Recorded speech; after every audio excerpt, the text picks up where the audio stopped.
Hello, today I want to do a follow-up on this group planting of Japanese maples. This was a group that I put together this year, and we've just been looking to see when we actually did it, and I planted this group together 3.5 months ago. It was made up of individual seedling trees. We ended up putting 17 of them into this pot to create this group planting. So they were individually grown, they were actually bare root trees, and I trimmed them back and placed them together to make this composition. Since we did it that time, all it's been done, it's just been in an unheated greenhouse. We haven't fed it, it's not had any additional heat, it's just come into leaf in an unheated greenhouse and just done its own thing, just to allow the roots to grow and to settle, for them to settle in, for the trees to settle in. I put a little bit of top dressing of some akadama on the surface just to neaten it up to show you. And all this growth it's put out, it's all just done that in these last 3.5 months. So now at this stage, with this long vigorous growth on the top of the tree, we've got a good sort of foot, 30 centimetres of growth on the tops here. It's important to trim this back down so that we put some vigour, balance the vigour into these lower branches of this tree.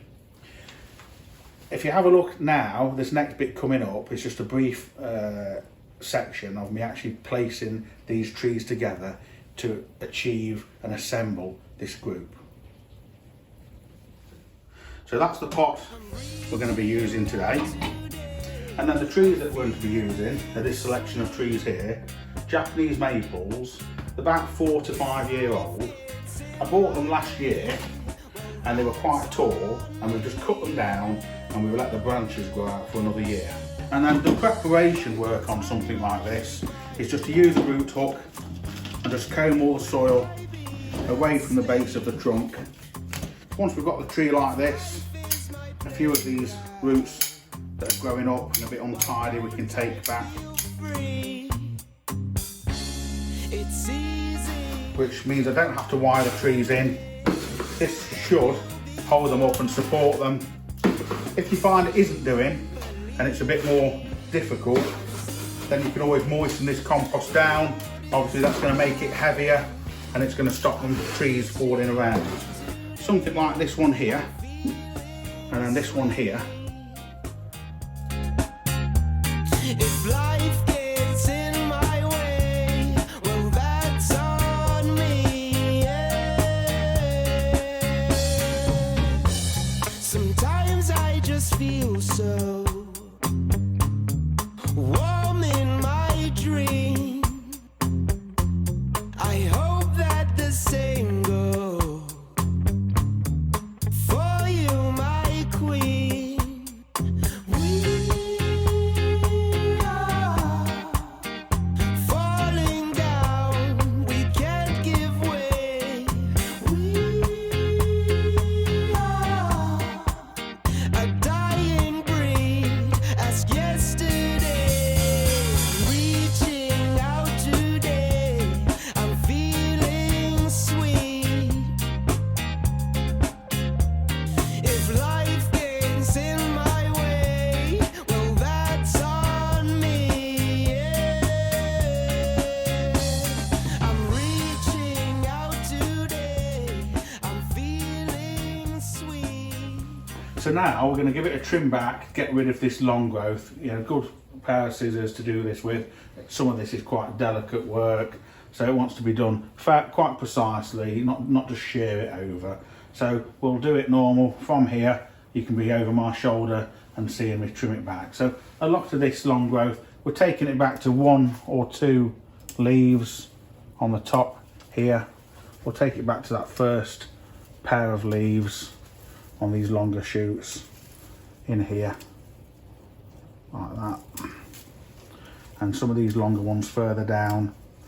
And if we do it now at this time of year, it will then throw another set of growth out, and then we can do the same sort of thing with that.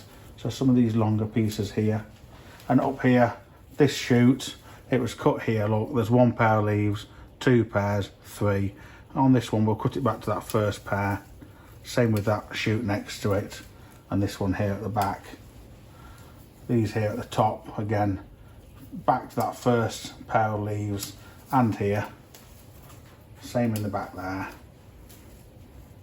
Obviously with these being individual trees, you will naturally get some that grow a bit stronger than others. This branch here, well, if we follow it back, it actually goes all the way through the group and it comes from this tree back here. So if you didn't notice that, you might just trim it to here, you know, to neaten it up for the canopy. You know, but in actual fact, it's all the way, it comes all the way back into here where my scissors are. So once cutting out from here and taking out and getting rid of. That was a strange little shoot. And take these back quite tight at the top.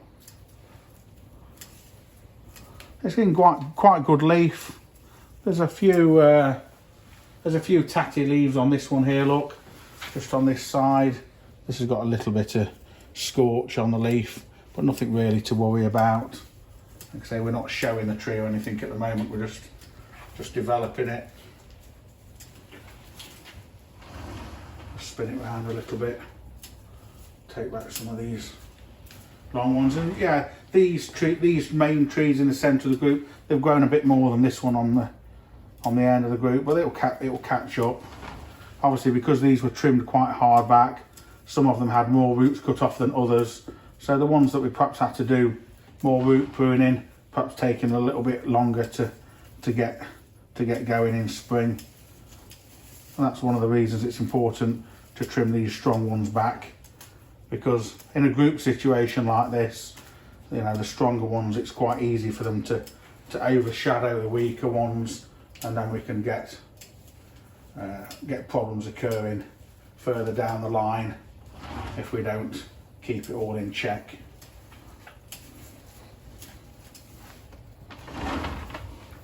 We've got a nice bit of colour on some of these leaves, and again, seedling variation. Some of these trees here, like this one's a more green leaf, this has got a bit more of a red tinge to it, and this one's different again still, and that just adds to the arrangement.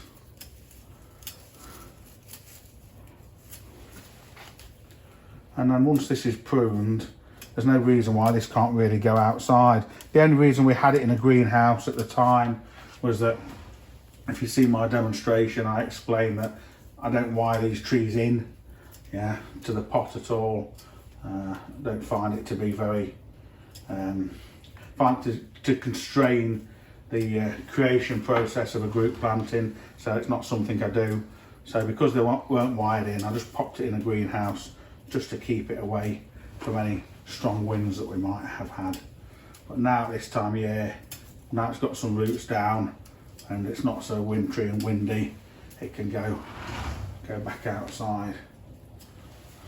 So it'll probably live outside for the rest of the year, get a bit more growth on it, and then give it another prune. Just last week we did a follow-up video on a Chinese elm that I've trimmed back. You know, a lot of people have been asking us to do follow-up videos, and we've always said we will do, and we released the Chinese elm one last week, and a lot of you have commented that you liked that, so we'll follow up. This is still a little bit too tall here, just want to shorten back a little bit into here. These leaves here are a bit too long, this one's too big. This little shoot here is too long, this leaf's too big.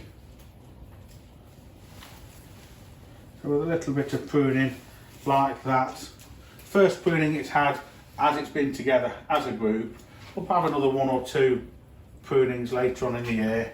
So just a short follow-up video to show you how this tree's been getting on, and just in the last few months it's really gone from strength to strength, and as you can see it's making a beautiful group planting. Thank you for watching this video, and please give us a like and subscribe to our channel so you don't miss out any future videos and potential updates on this particular one. Thank you.